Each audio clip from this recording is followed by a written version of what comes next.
بسم الله الرحمن الرحيم. مالك يوم الدين صراط المستقيم صراط الذين أنعمت عليهم.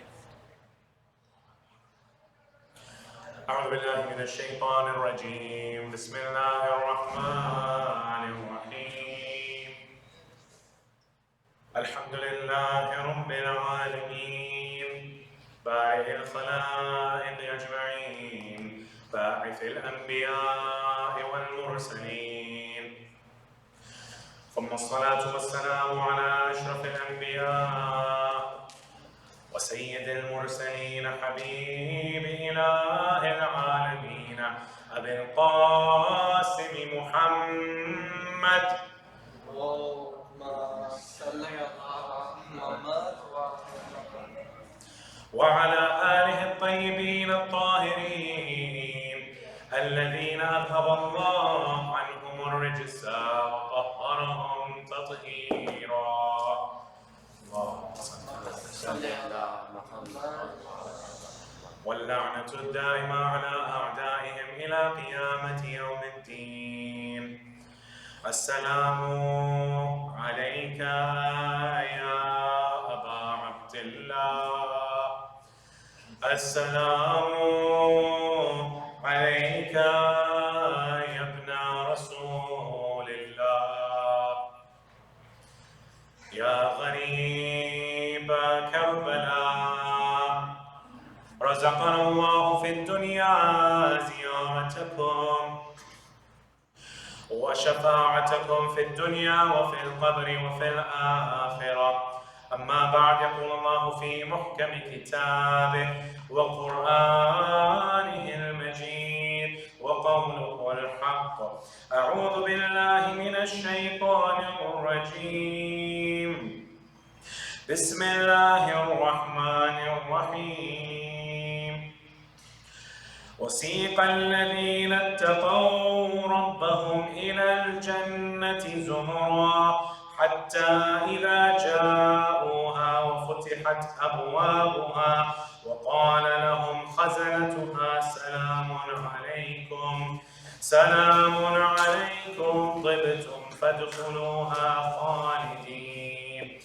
وقالوا الحمد لله الذي صدقنا وعده أورثنا الأرض نتبوأ من الجنة حيث نشاء فنعم أجر العاملين. وترى الملائكة حافين من حول العرش يسبحون بحمد ربهم وقضي بينهم بالحق وقيل الحمد لله رب العالمين. آمنا بالله، صدق الله العلي العظيم. أفلح من يصلي على محمد وآل محمد. اللهم صل على محمد وآل محمد. Respected brothers and sisters, Assalamu alaikum jami'an wa rahmatullahi wa barakatuh.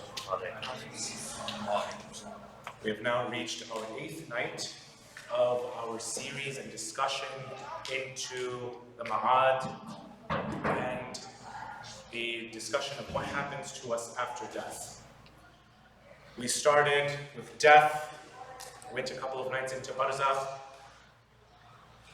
did a couple of nights of Yawm al-Qiyamah, but now we're done with all of that. Now the discussion is going to be on our final destinations.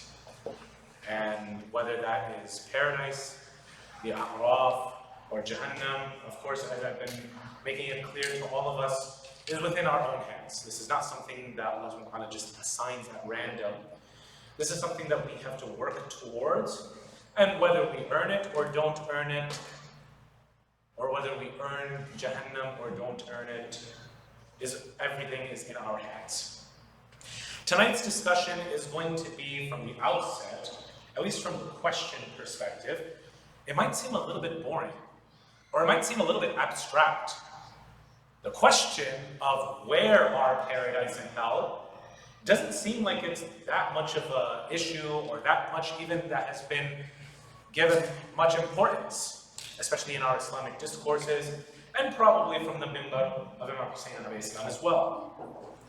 So when we ask this question, first and foremost, I would like to ask those brothers and sisters who are here with us, and we can do it by show of hands, but I'd like to see, when we ask ourselves the question, where exactly are paradise and hell, how many of us think that it's something along the lines of outside of this universe, outside of the seven skies and this earth? It's somewhere outside of the sab'a samawat. By show of hands, how many of us think that, okay, wherever Jannah and Jahannam is, it's somewhere outside of this universe? By show of hands, anyone? Okay, a couple of people from the brothers, a couple of people from the sisters. You can raise your hands higher, right? And, you know, keep your hands up and just raise them a little bit higher. That way we can see who exactly believes. It's okay if you believe it, it's okay if you don't believe it. I mean, nothing's, you know, there's no point sort of hasanat or sayyats based on what you believe, right? At least over here. So now, if this is what our understanding is, do any of our scholars also have this idea? We find that yes, this is something that they did also believe, especially from the likes of Allama Majlisi. Allama Majlisi is known, for example, not only for many other books, but primarily his magnum opus is known as Bihar al-Anwar. Many of us have probably heard of Bihar al-Anwar, we've seen it somewhere given in the references. Bihar al-Anwar is basically a book where in the Safavid era, Allama Majlisi was given a lot of money, and he was said, you can go and do whatever project you want. He said, I'm going to go around the Muslim world, and whatever hadith there are of Ahlul Bayt, regardless of how true or untrue, or maybe not true or untrue is the correct word, maybe authentic or inauthentic, right? Regardless of the grading of authenticity, I'm going to place them in my book. I'll request finally if the leadership could go and put the volume a little bit up, because the Arabic, I don't know, they seem like they really like their volume loud, and they don't really care that there's another program going on, so we'll have to go and match their loudness as well. Sallu ala Muhammad wa ala Muhammad. By the way, brothers and sisters, if you bring more and more of your friends over here, and we become the bigger masjid, we get that bigger too, and they get the smaller too, right? This is how every community, if you go and look at Toronto, you look at Dearborn, once upon a time, the English was in some small tent outside, and the Arabic was the main program. Now, most of those places, forget about just youth, everybody wants to hear English, because we're in America. We're not in the Urdu-speaking lands of India, Pakistan. We're not in the Arabic-speaking lands of Iraq or Hijaz or Yemen. No, we're in America. And so, inshallah, as time goes, as more people come, inshallah, they'll give us a bigger space. Regardless, Allama Majlisi says that, okay, I'm going to go on this spree of collecting as many hadith of Ahlul Bayt as possible. Whether or not they are authentic or not, that's for someone else to come and do the research. I just want to go and put as many as I can find together. If he hears that there's a book, and he did indeed hear of a book in India once, that, for example, he had hadith from Imam Sadiq and Imam al-Baqir that no one had ever heard before. He sent someone to go towards India, ride towards there, see if it's there in their library, quickly go and open up the books, copy it down, and come back over here with the copied down literature. Unfortunately, sometimes those reports that he would hear turned out to be false. And so the person goes all the way to India, doesn't find any books, comes back, mission is a failure, right? But this drive was there, and he was not only passionate about completing this project, but he also had the means and the government support. Allama Majlisi is known for, in the footnotes and in the hamish, in the margins of the Bihar al-Anwar, to go and give his opinions, and many scholars really appreciate his commentary, and they end up siding with his commentary. One of his commentary is, yes, I believe that Jannah and Jahannam, where are they physically located? They're somewhere outside of Sab'a Samawat. They're not inside this universe. They're somewhere else. And you find that many of the Muslim scholars agree with Allama Majlisi.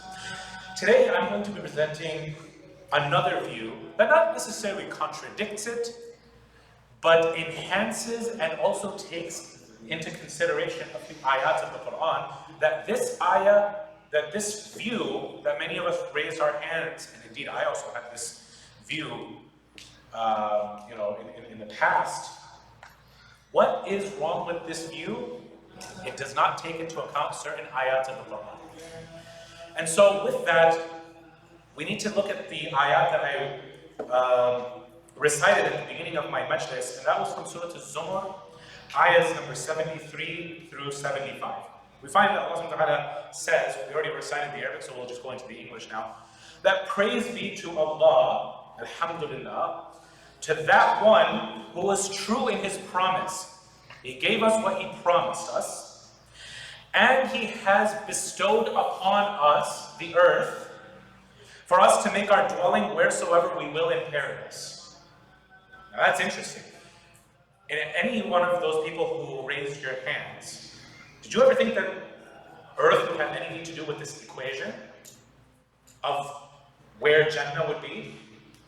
No, we think, okay, it's somewhere out there in outer space, it's way outside of outer space, it's somewhere else, right? But here, Allah seems to be hinting something is happening with the earth. And we, as inhabitants of Jannah, are praising Allah and thanking Allah for giving us the earth. The word that's used in Arabic is nurithuha, right? That He has given it to us, He has made us inherit it. And we'll look in a few moments at what exactly does this word inherit, both in Arabic as well as in English, entail. But first, I want to go and give us a little bit of a clue into how exactly this natabawwa'u minhu haythu yasha, we can settle in it wherever we want.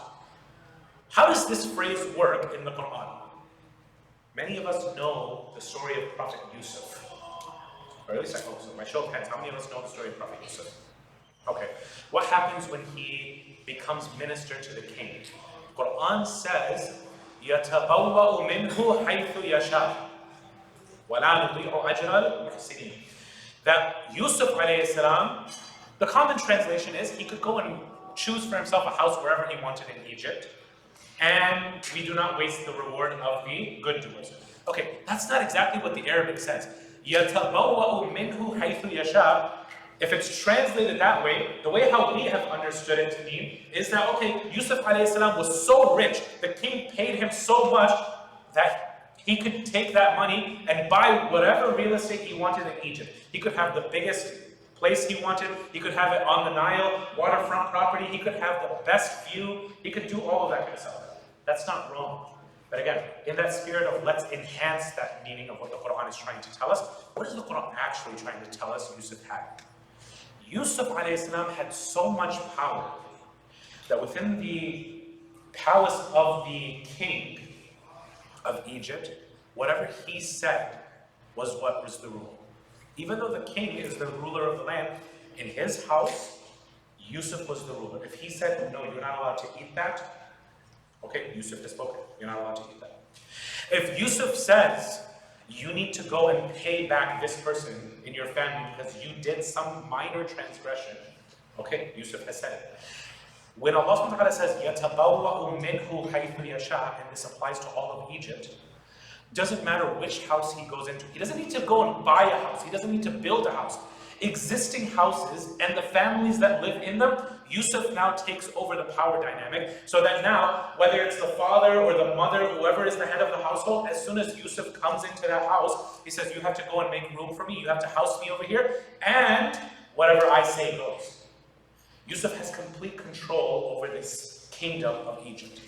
Meaning anything he says, if you're not allowed to go and buy this in your next week's groceries, you're not allowed to buy it. If he says that this is oppressive, the father or the mother cannot talk to their kids this way. I mean, normally, if someone just comes into the house and the mom or the dad come and say, hey, who are you to come and tell me how I deal with my kids? Not with Yusuf. Allah subhanahu wa ta'ala went and gave him such a high status, so much power in Egypt, that wherever he went, wherever he wanted to settle, he was the absolute authority in the land. If that makes sense to us, does it make sense to us? A nod of the head would be helpful. Okay, sallu ala Muhammad. There's some people who aren't even reciting the salawat. Let's have a loud Texas salawat.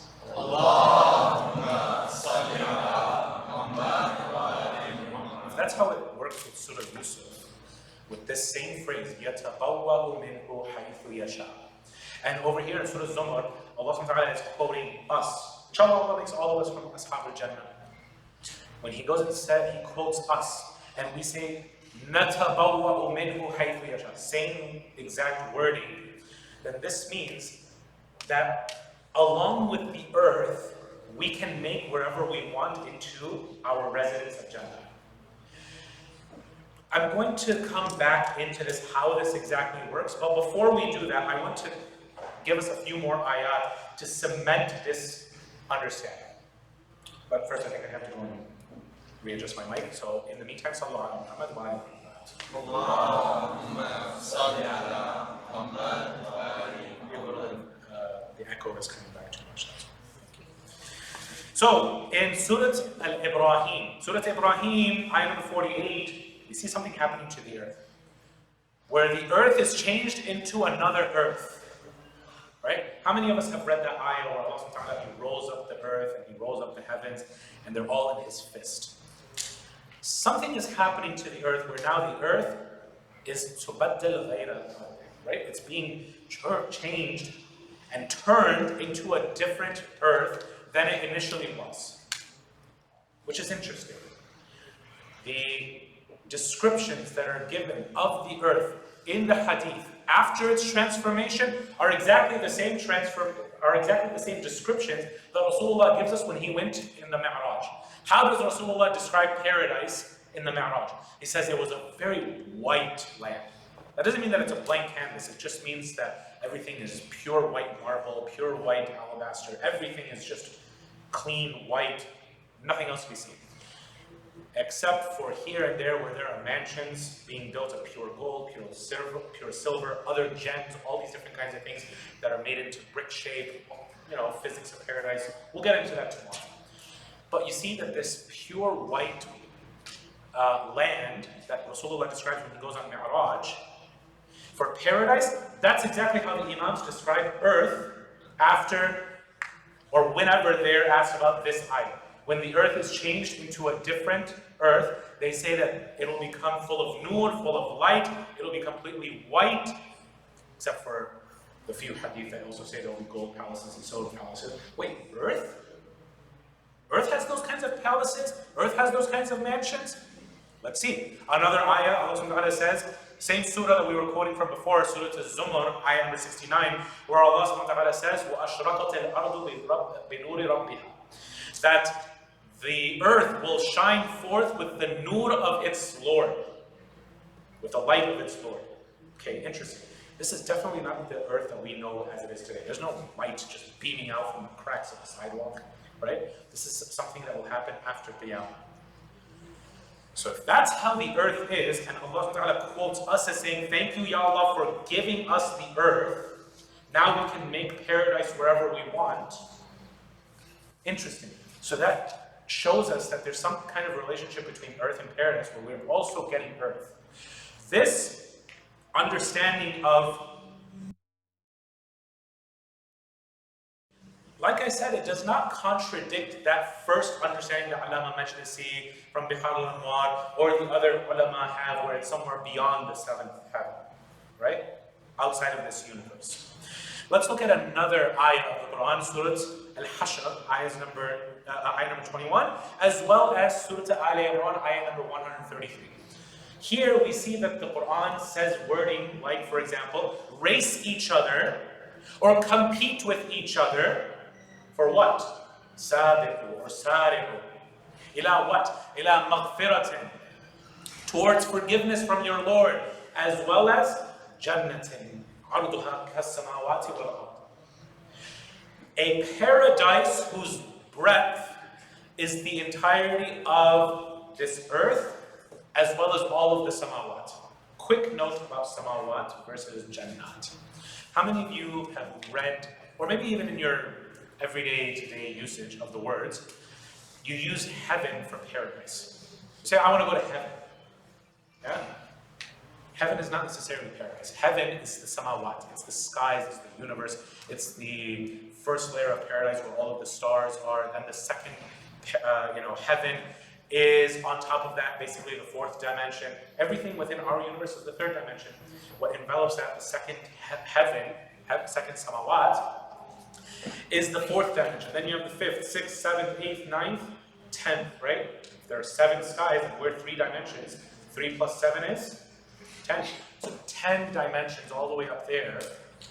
in the seventh heaven, maybe superstring theory, physics and astrophysics and mathematics, maybe they're starting to converge with what we had already been saying about sab'a samawat.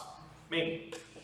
But this understanding that paradise is somewhere outside of that, no, not necessarily. It also says that we are going to be given the earth.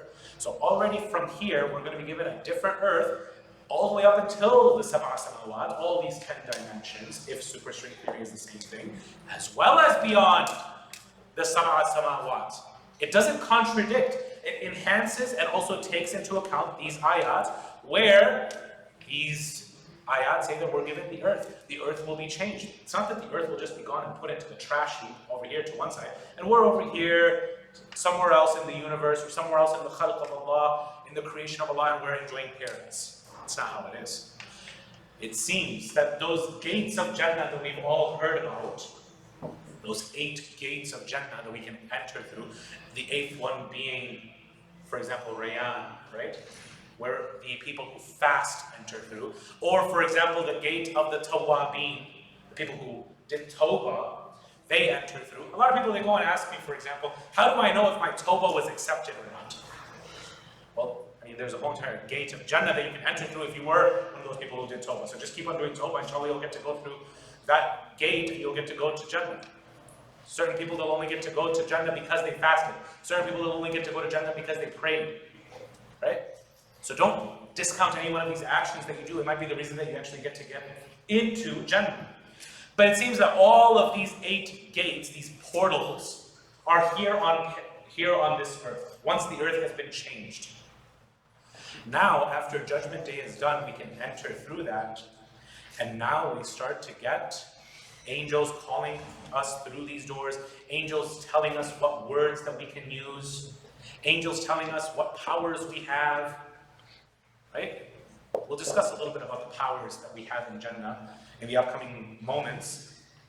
But now, if I just went and mentioned this ayah number 21 from Surah Al-Hashr, the 57th surah, as well as ayah number 133 of Surah Al-Imran, where Allah subhanahu wa ta'ala says, go and compete and go and race towards that Jannah whose breadth, basically the entire width of this Jannah, is the samawat and the ard, for some people.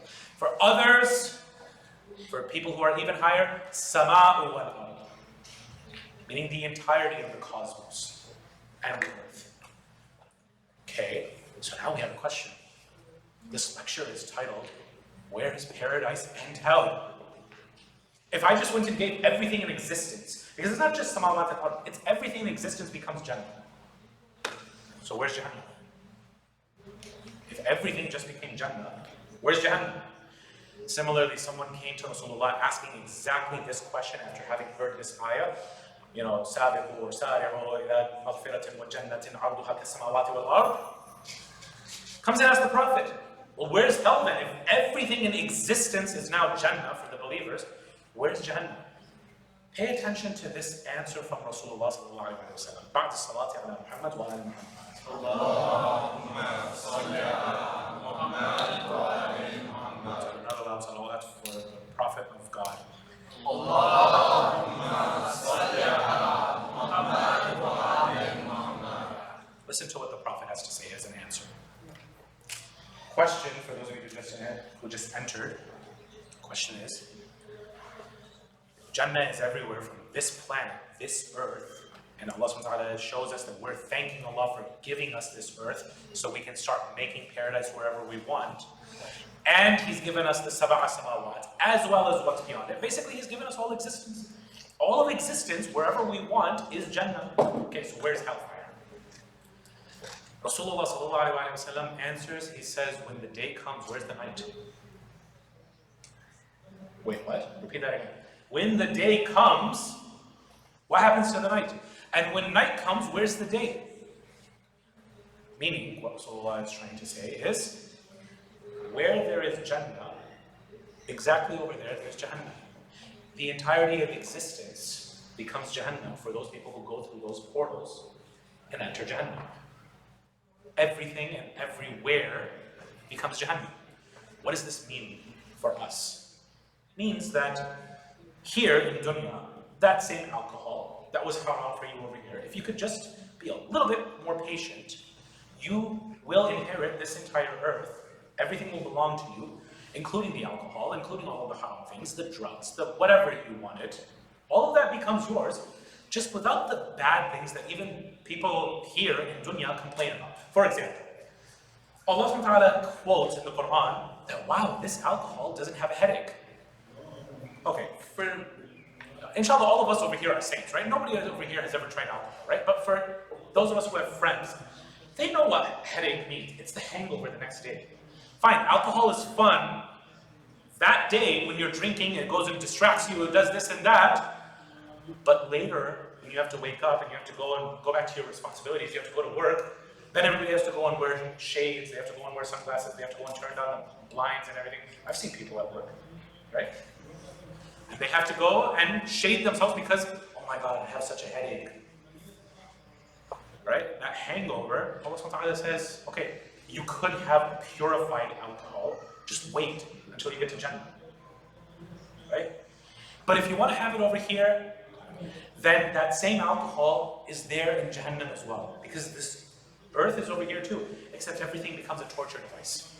How many of you have read the ayah where Allah subhanahu wa ta'ala says, فَإِن لَمْ تَفْعَلُوا, if you're not able to go and bring a surah like this surah, if you're not able to go and bring 10 surahs like this Quran, فَاتَّقُوا النَّارَ الَّتِي وَقُودُهَا النَّاسُ وَالْحِجَارَةُ, then have taqwa, go and, start getting some protection. This is Allah being sarcastic. Those of us who like sarcasm, yeah, Quran has a lot of sarcasm too. Allah subhanahu wa ta'ala says, go try to get some protection against the hellfire. What kind of protection, Ya Allah? You want me to go and get fireproof pants, fireproof shirt? Now, of course, those of us who know what Jahannam is, we know that there's no protection from Jahannam. Allah is being sarcastic. Go try to get some kind of, protection against Jahannam. Because you went and tried to go and make something like the Quran and you failed. Go ahead. فَاتَّقُوا النَّارَ الَّتِي وَقُودُهَا النَّاسُ وَالْحِجَارَةُ. The fuel of this hellfire is human beings as well as hijara. What does hijara mean for those of my Arab brothers who are sitting here? Stones. Hijara means rocks. Question, why does Allah subhanahu wa ta'ala say that the fuel of this hellfire is humans and stones? Remember I just said right now that those same things in dunya, they become torture devices? Those stones, according to a few hadith of Ahlul Bayt, according to a few mufassirin, are the idols that people worshipped. When Rasulullah was preaching, weren't they worshipping stone? Here, right now, don't people worship and they bow down whenever they see, for example, a crucifix? Maybe they even have like a stone crucifix that they might wear. Yes? Those same exact things that they used to bow down towards, that they used to worship, whether or not they worship them or not, is not the question. The hijara over here is, brothers and sisters, if we have more brothers and sisters coming in, just so that people don't end up going sitting in the second gymnasium. Please stand up and come closer towards the front. Sallu ala Muhammad wa ali Muhammad.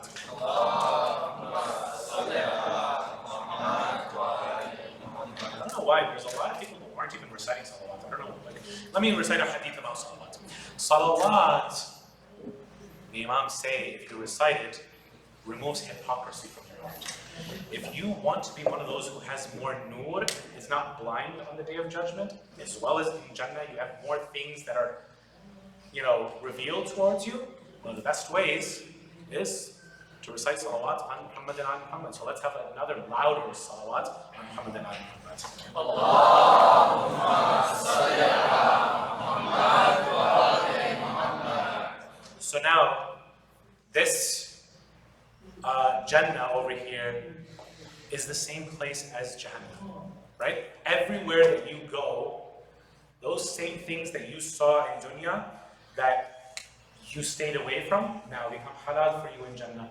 Those same things for the people in Jahannam, who they couldn't stay away from those things, become torture devices. Like we mentioned about the hijara, like we mentioned about, for example, some of the haram things like alcohol, right? These same exact things, that alcohol, don't be surprised if it becomes tar. You guys know what tar is? Back in the history of this country in the 1770s, 1776 of course was the year of the Declaration of Independence. If they saw someone who was a rebel, they might go and apply tar, and then they'll feather him, So that when this comes, it goes and pulls skin off. Tar is not something easy even in this dunya. Therefore, those things which are haram substances here in dunya, they're still there. It's still dunya. The entirety of existence has turned into Jahannam for those people. Like we said, Rasulullah himself said, when day comes, where is night? And when night comes, where is day? Here we start to understand that Jannah is the revelation of truth. Where there is truth, there cannot be falsehood. Where there is knowledge, there cannot be ignorance. Where there is Jannah, there cannot be Jahannam. Where there is Jannah and where you have more and more understanding, more and more ma'rifah of Allah subhanahu wa ta'ala, the closer and closer you get to Allah, you have less and less to worry about. Imam Ali alayhi salam says in Nahj al-Balagha that if you become more and more pious, right there where you are can become your path towards Jannah, it can become your Jannah, and also Allah will protect you from even the sounds of Jahannam. Now, for those of us who think that, okay, Jannah is over here, and over here there's the Araf, and then somewhere even further away there's something called Jahannam, and the screams of people in Jahannam. Well, I don't want to be able to hear that. That's going to kind of be disturbing while I'm chilling in Jannah. Well, what if they're in the same exact place? No, Allah subhanahu wa ta'ala has completely shielded our existence from, and I'm saying our because I'm hoping all of us end up in Jannah. It shields all of us from those noises in Jahannam. The same exact place where Jannah is, here on dunya, in the Sab'a Samawat, past the Sab'a Samawat, everything becomes either Jannah for us or becomes Jahannam for us. And here, brothers and sisters, I want to direct your attention to something that we find in, for example, Majma' al-Bayan, one of our tafsirs, where we have a hadith where where one of the imams is asked, what does this mean that we inherit Jannah? I told you that we'll be discussing a little bit about this concept of inheritance. Inheritance means that someone else owned it before you did, right? If you get something from your parents and you inherit it, it means that you inherit it. It's something from inheritance. What exactly do we call, sometimes mistakenly, fadak? We call fadak the inheritance of Rasulullah towards Fatima Zahra. Even though it's not inheritance, it's something in Islamic law called fay, because it was given in the life of Rasulullah. Even our brothers and sisters in Ahlul Sunnah, they want to call it inheritance. This is the concept of inheritance. Inheritance is when someone before you owns it, and then you own it. So how exactly do we understand this? That Allah subhanahu wa ta'ala has caused us to inherit paradise. Here we find a hadith where Imam Bakr alayhi salam says that Allah subhanahu wa ta'ala created homes for everyone in paradise. Everyone. And He created homes for everyone in Jahannam. Then, based on what you guys decided, and I decided, here in dunya, I either earn Jahannam or I earn Jannah. My home, inshallah I go to Jannah, my home in Jahannam is completely empty. Who inherits that? People who are in Jannah. My friend who didn't make it to Jannah, who went to Jahannam, or went to the A'raf, there's a third place by the way, we'll talk about that tomorrow. His house is empty. What happens to that house? I inherit it. And so I just keep on going, thank you so much, I'll just take that as well, that's mine, right? Wherever I want. On this earth, anywhere in between, anywhere beyond that as well. The entirety of existence, I can just claim a planet if I want. Be like, yep, I'm just going to go and make my dwelling over here, I'm just going to go and make Jannah over here.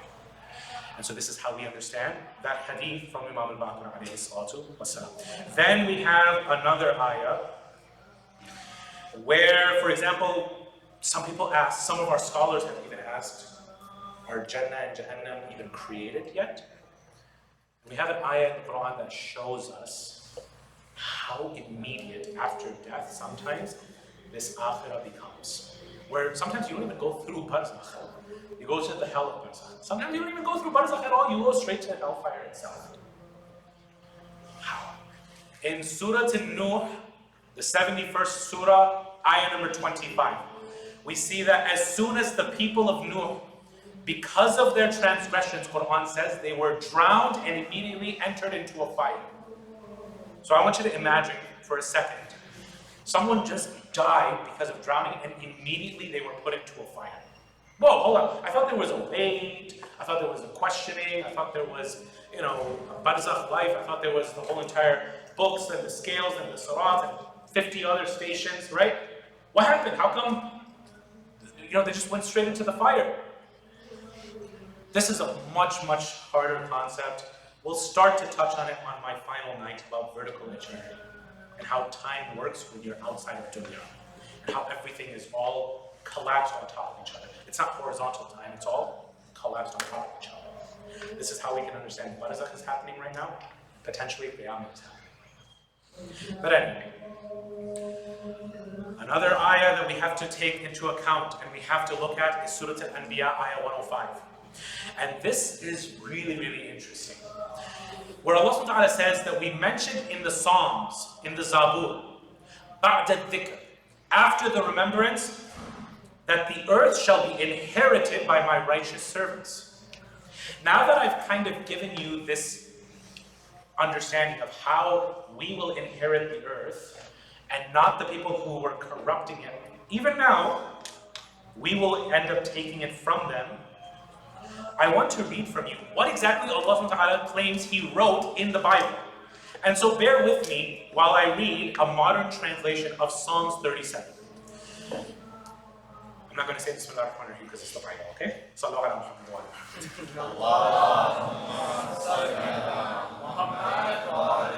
This is attributed to Dawood alayhi salam. And if Allah claims it in the Quran, I don't have any reason to go and doubt that this is Dawood alayhi salatu wasalam. What does he say? He says, do not be agitated by evildoers. Do not envy those who do wrong, for they wither away quickly like grass, and they wilt away like tender green plants. Trust in the Lord and do what is good. Dwell in the land and live securely. Take delight in the Lord, and He will give you all of your heart's desires. Sounds like Jannah, right? Commit your way to the Lord. Trust in Him and He will act, making your righteousness shine like the dawn.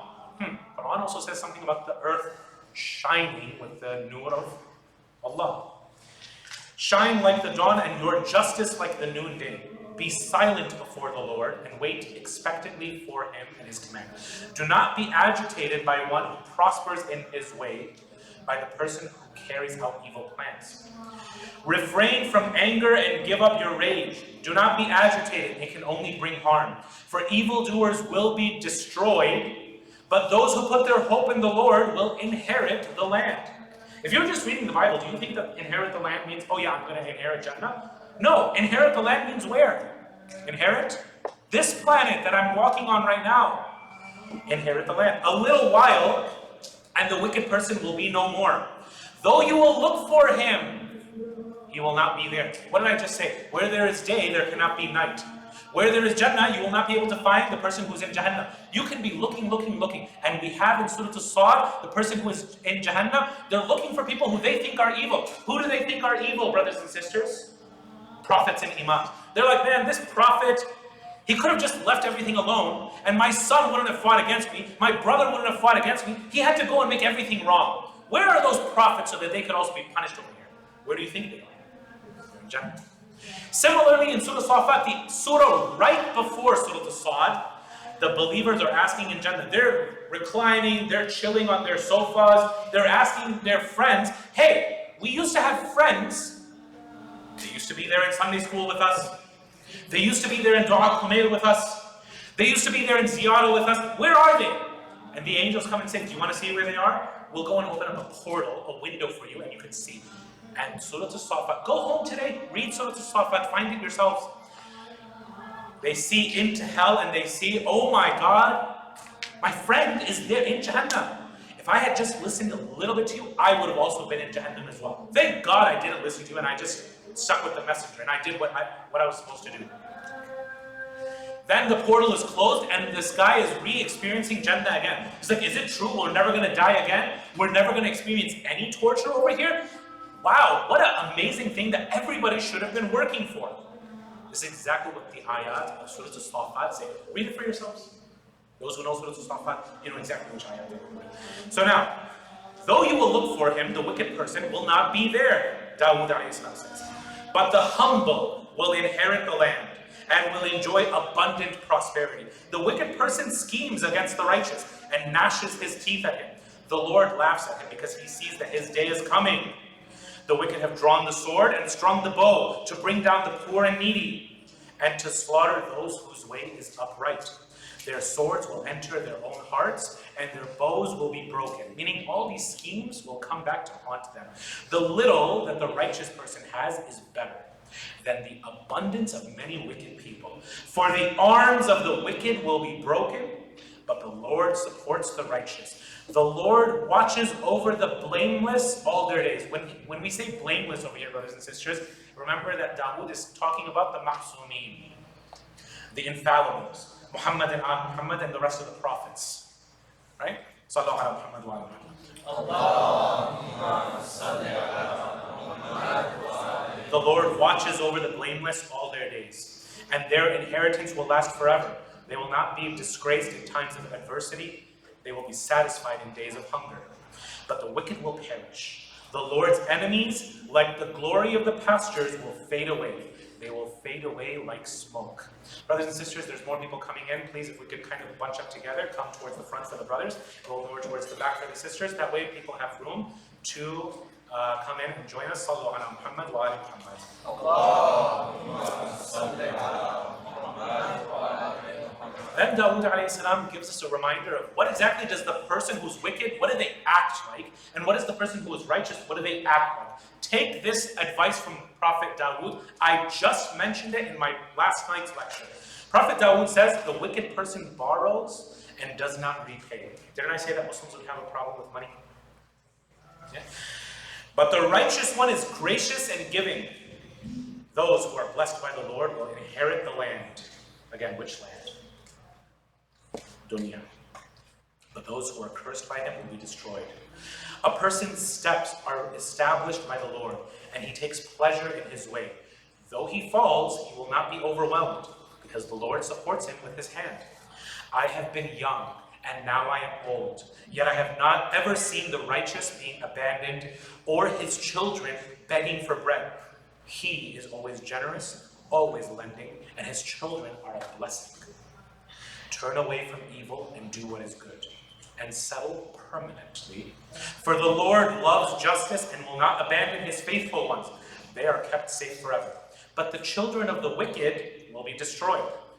Listen to this. The righteous will inherit the land and dwell in it permanently. Wait a second. Permanently? I don't want to stay on earth permanently. I want to be in Jannah permanently. No. Dunya will be part of Jannah. The mouth of the righteous utters wisdom. His tongue speaks what is just. The instruction of his God is in his heart. His steps do not falter. The wicked one lies in wait for the righteous and intends to kill him. The Lord will not leave him in the power of the wicked one, or allow him to be condemned where he is judged.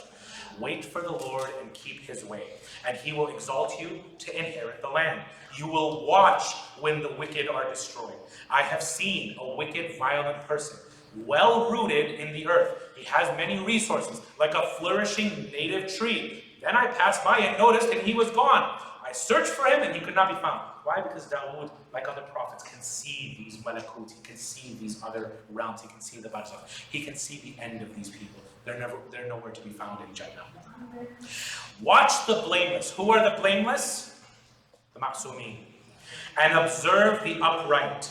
For the person of peace will have a future, but the transgressors will all be eliminated, and the future of the wicked will be destroyed. This final passage of Dawood. The salvation of the righteous is from the Lord, their refuge in a time of distress. The Lord helps and delivers them. He will deliver them from the wicked and will save them because they take refuge in him. See, even the Bible can start to make sense, portions of it, when we have a right understanding of Quran and what Muhammad and Muhammad, the Ahlul Bayt, were trying to teach us. Then, when the Quran references the Bible, oh my God, everything makes sense. Otherwise, you're like, okay, well, maybe just this one, verse of the Bible where the righteous will inherit the earth permanently and they will dwell in it permanently. No, all of it. You can't find the wicked one anywhere. Everyone will stay in it permanently. All of it makes sense. Sallallahu ala Muhammad wa ala Muhammad. So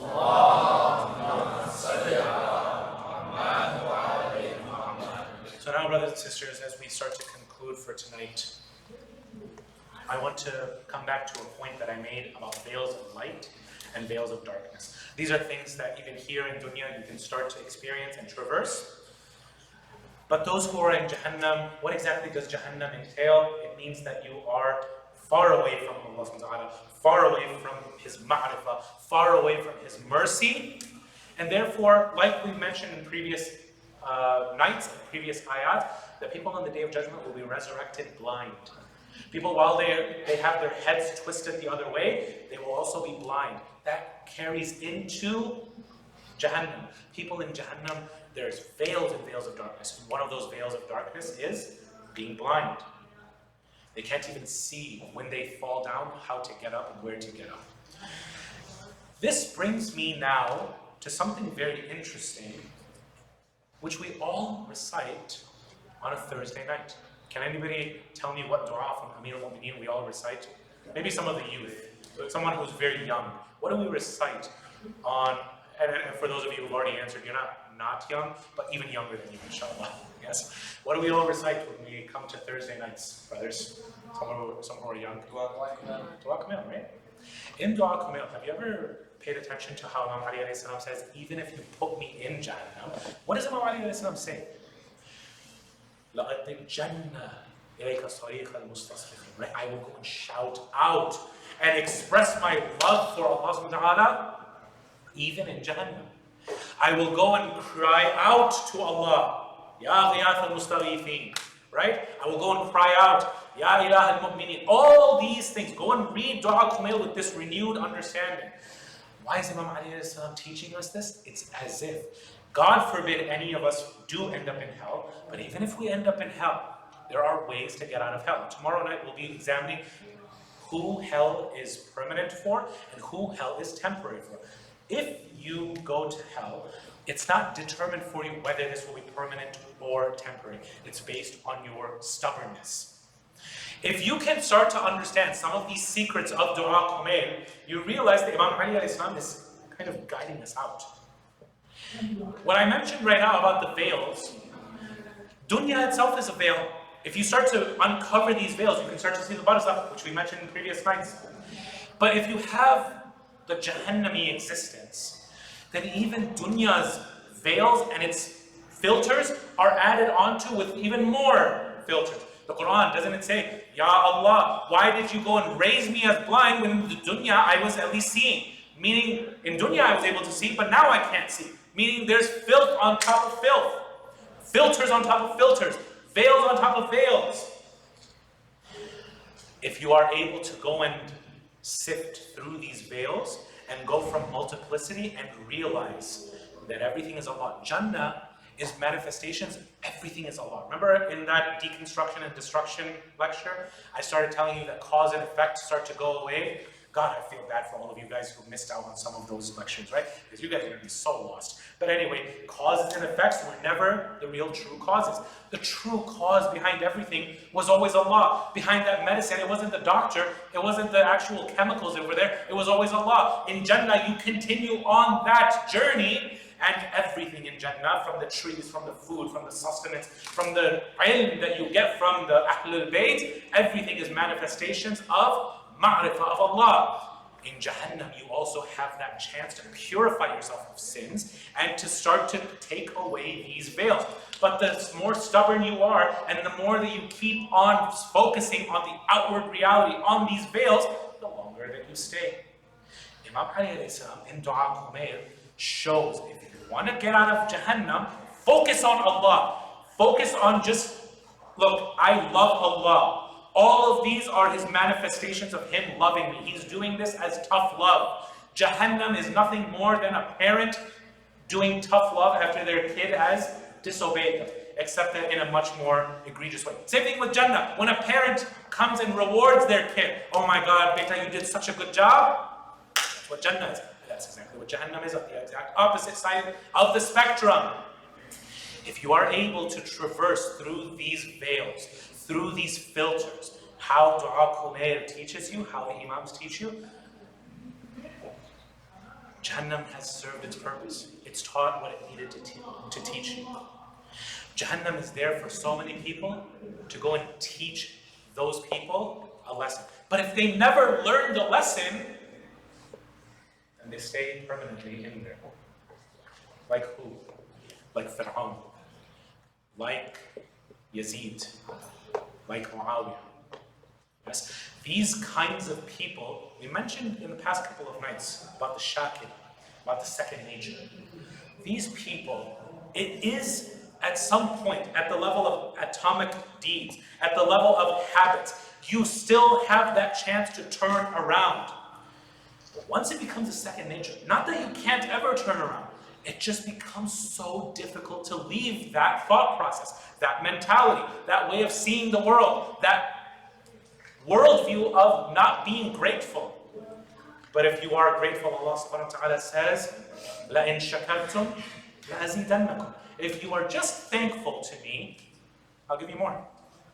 We'll see exactly what exactly this means and more about Jannah tomorrow night, as well as who goes to the A'raf, what are the A'raf, and who goes to Jahannam, what is Jahannam, who is Jahannam temporary for, who is Jahannam permanent for. May Allah save us all from even being in Jahannam temporarily. But there's something that I want to mention before we go into our musibah. That ayah that I quoted at the beginning of my majlis, I want to come back full circle to it. That ayah says, وَسِيقَ الَّذِينَ اتَّقَوْا إِلَى الْجَنَّةِ زُمَرًا. And it also says the same wording about the people who are about to go towards Jahannam.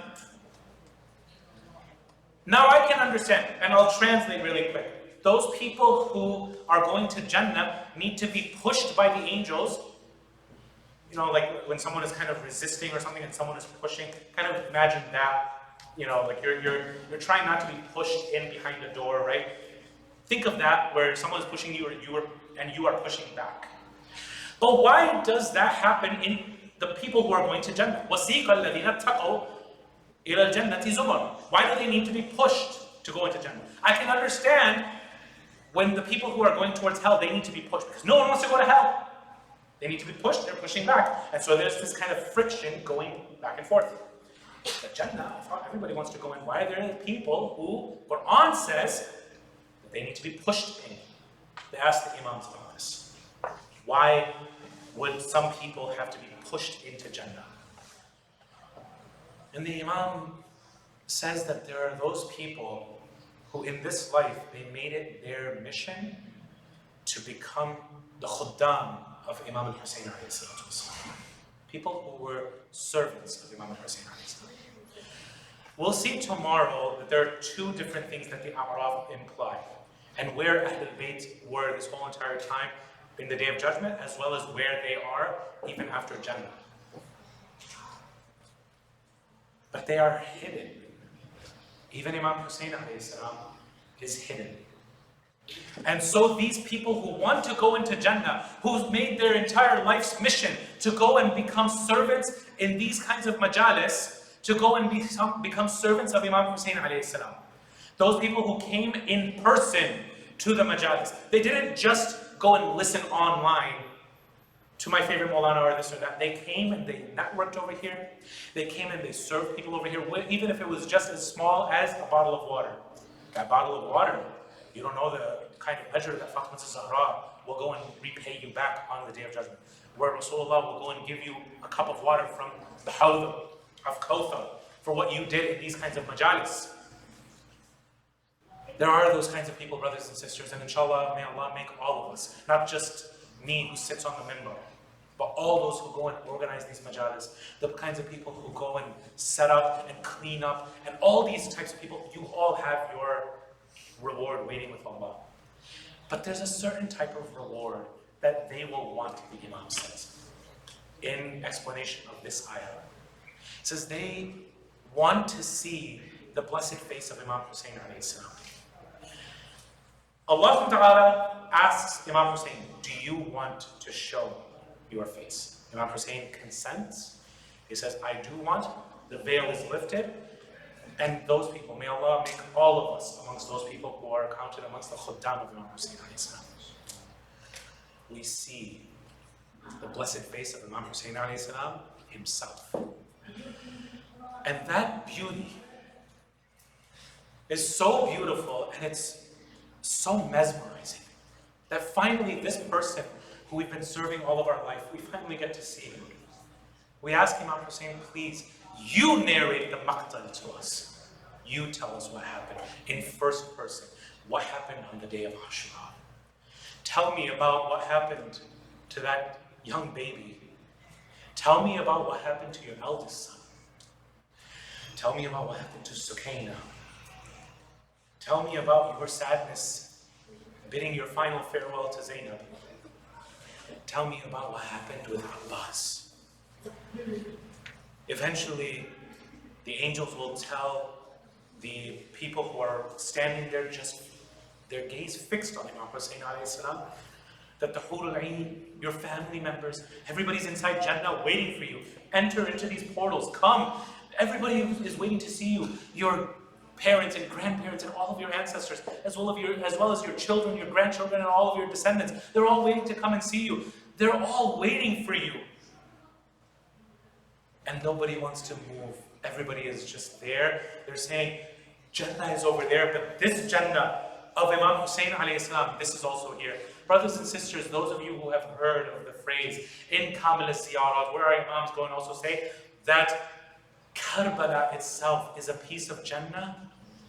Now you know why and how. Where dunya itself will become changed, Karbala, there's no need for it to change. Karbala itself is already a piece of Jannah. That piece of earth between Rasulullah's grave and the mimbar of Rasulullah in Masjid al-Nabawi called the Rawda, that is already Jannah. Really and truly, it is already Jannah. Not metaphorically. Those believers will say, we can't even decide, should we go towards this Jannah or should we keep on looking at Imam Hussein? Because the Imams, as we'll talk about tomorrow night, how frequently do they come and visit people in Jannah?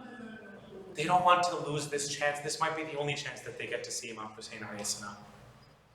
And eventually the angels will have to push them into Jannah, and therefore Surah Al-Zumar, ayah number 69 says, وَسِيقَ الَّذِينَ اتَّقَوْا إِلَى الْجَنَّةِ زُمَرًا. Even the people of taqwa will have to be pushed in groups towards Jannah because they don't want to leave Imam Hussein alayhi salam.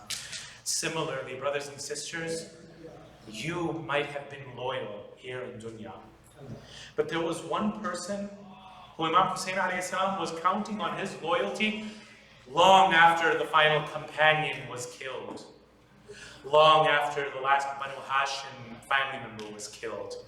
And that, brothers and sisters, is Abu Fadl Abbas. Abbas alayhi salam, the son of Amir al-Mu'mineen, was raised from a young age by the likes of al-Baneen and Imam Ali alayhi salam to always be in the service of Imam Hussein alayhi salam. May Allah raise all of us as Khuddam of Hussein, following in the footsteps of the original Khadim of Imam Hussein.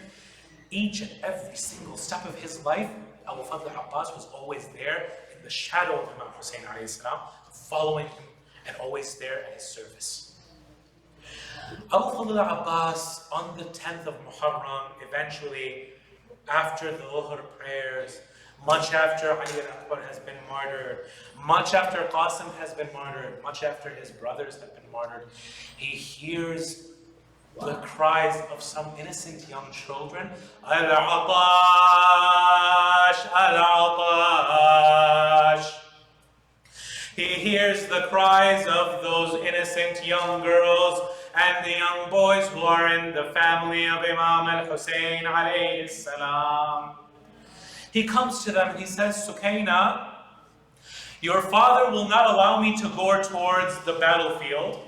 Therefore, I want you to go and make wasila towards your father and ask him, Baba, send my uncle Abbas towards the Furat. We are thirsty. Abbas and Imam Hussein, they have a special soft spot when the daughters of Imam Hussein alayhi salam cry out in thirst. Sakina comes towards her father, Imam Hussein alayhi salam, and says, Baba, I'm thirsty. The heat of Karbala is killing me. Send my uncle Abbas to go and get water for us. Please. He is the one on the 7th of Muharram, 3 days ago, who went and broke the battalion of the army of Umar ibn Sa'd, and he was able to go and get buckets of water for us. Send him again so we can get water. Imam Hussein alayhi salam does not want to say no. Abbas now comes quietly, and he says, Mawla, send me so that I can get water for these young children. It breaks my heart that I have to hear that they are suffering and they are the grandchildren of Ali and Fatima. Your baby who was just born, this Ali al-Asghar, he does not even have the water to go and quench his thirst. He's crying so much that I've seen him now flap his arms so much that he ejected himself out of his cradle. That's how much the heat of Karbala and the thirst that he has, he's a newborn and it's affecting him. Imam Hussein alayhi salam says, you do not have permission to go and fight. But oh Abbas, go and at least go to the Furat. Many of us have heard different maqatil. I will tonight be reciting from the research of Ayatollah Shaikh, from the most approved of maqatil literature. Imam Hussein, brothers and sisters, accompanies his brother he accompanies his brother Abbas towards the Furat, and they start fighting. Abbas in front, Imam Hussein off towards the side. He keeps on defending Imam Hussein against the enemies of Allah. Abbas then is separated from Imam Hussein. The enemies of Allah they shoot an arrow and it hits Imam Hussein alayhi salam in his throat. Imam Hussein alayhi salam takes out the arrow from his throat and he collects the blood from his throat and he throws it up towards the samawat.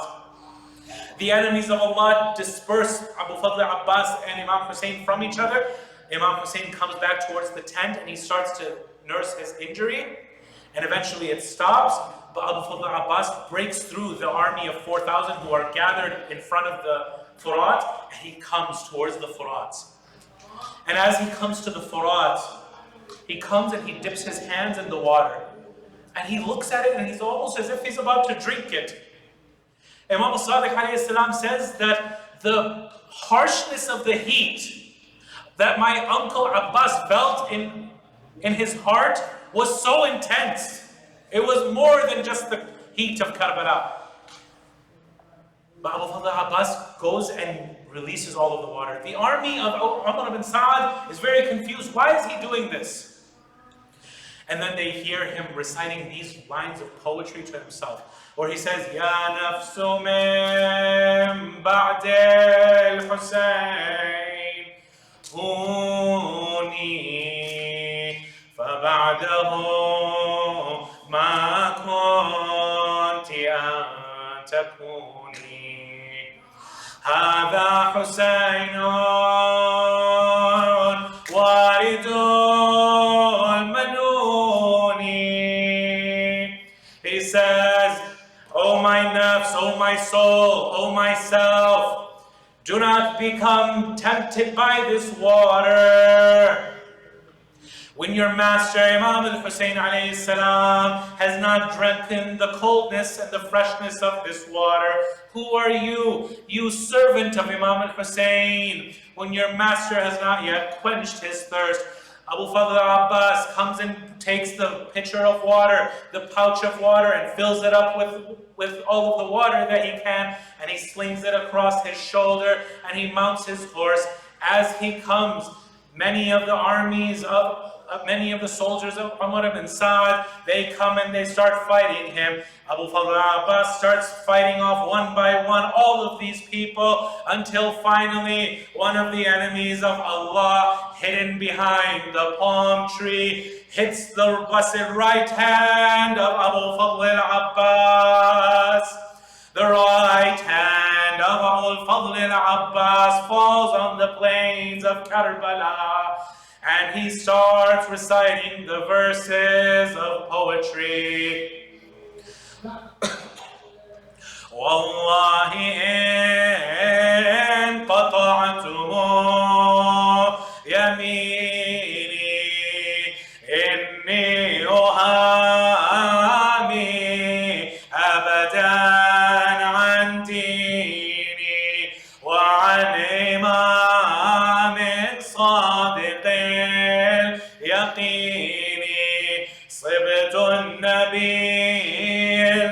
المصطفى الأمين.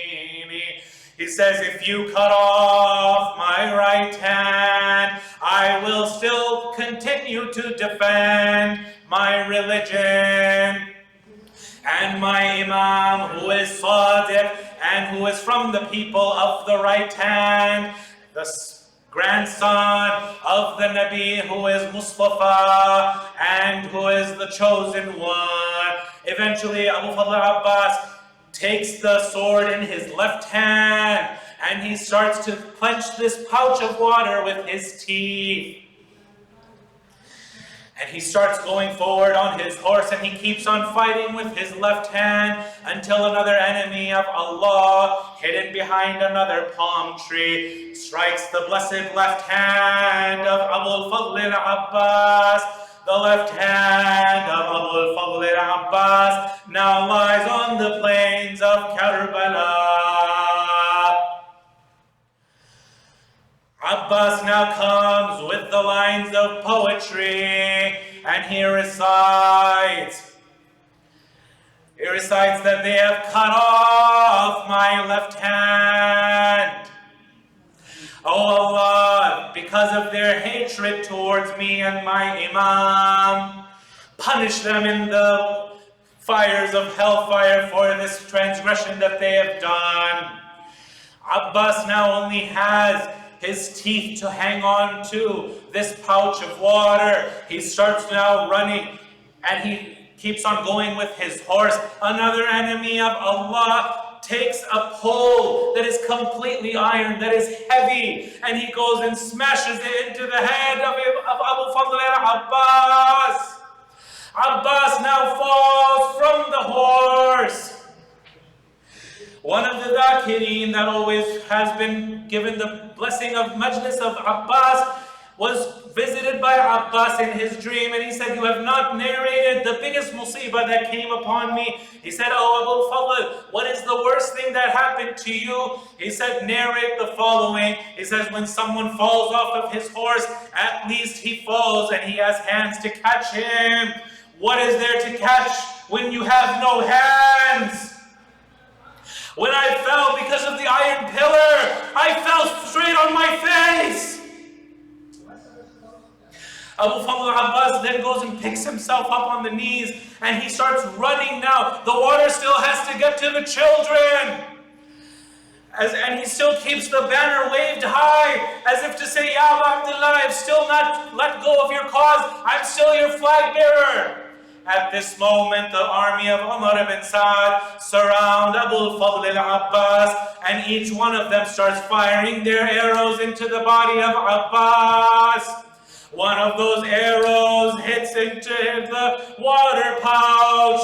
That's when the pain started to hit Abbas. Now that the water starts flowing out, now he says, how will I even return? Now that I can't even fulfill my promise, I promised those kids that I would come to them with water. Now I don't even have water. Now Abu Fadl al-Abbas has lost all hope. I can't go backwards. They've surrounded me. Now even if I break through these ranks, what water will I come with? They keep on firing their arrows into the body of Abu Fadl al-Abbas. One of those arrows hits the right eye of Abu Fadl al-Abbas. The person who narrates that I threw this arrow into the eye of Abbas is Harmala. Harmala says that one of the arrows that I put poison on was the arrow that I went and threw into the right eye of Abbas.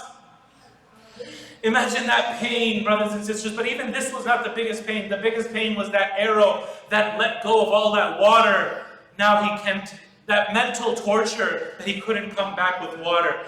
The arrow that comes next is into the neck of Abu Fadl al-Abbas, into the shoulder. And finally, one person comes with a spear and he rams Abu Fadl al-Abbas in the back. After all of this, Abu Fadl al-Abbas starts to fall. And he lies down on the plains of Karbala. Now, Imam Hussein sees from the distance that his banner has fallen.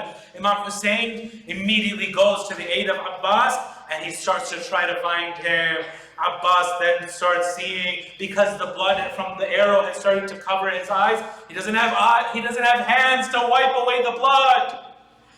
He goes and says, he hears the footsteps. He says, oh man, if you have come to finish me off, give me just a few minutes. Because I just want to have that final farewell with my brother, with my master, Imam Hussein. Imam Hussein comes and kneels down to him and he says, oh Abbas, you can't see, it's me, your brother. Abbas now for the first time goes and fulfills the wish of Imam Hussein. Instead of calling him Mawla, he calls him Akhi Hussein. He says, my brother Hussein, they killed me. I wish I had a second life to defend you. I didn't even get to go and use my sword to defend you. I want another life so that I can actually use my sword to defend you. Now you are alone, Ya Abu Abdullah. Who is there to defend you? There's no one left from your sahib. No one left from your aunt, from your family. Who is there left? I was the one who was left. I didn't even get to go and fight. He says, no, Abbas, it's okay. Take it easy. He goes and wipes the blood from Abu Fadl Abbas's eyes.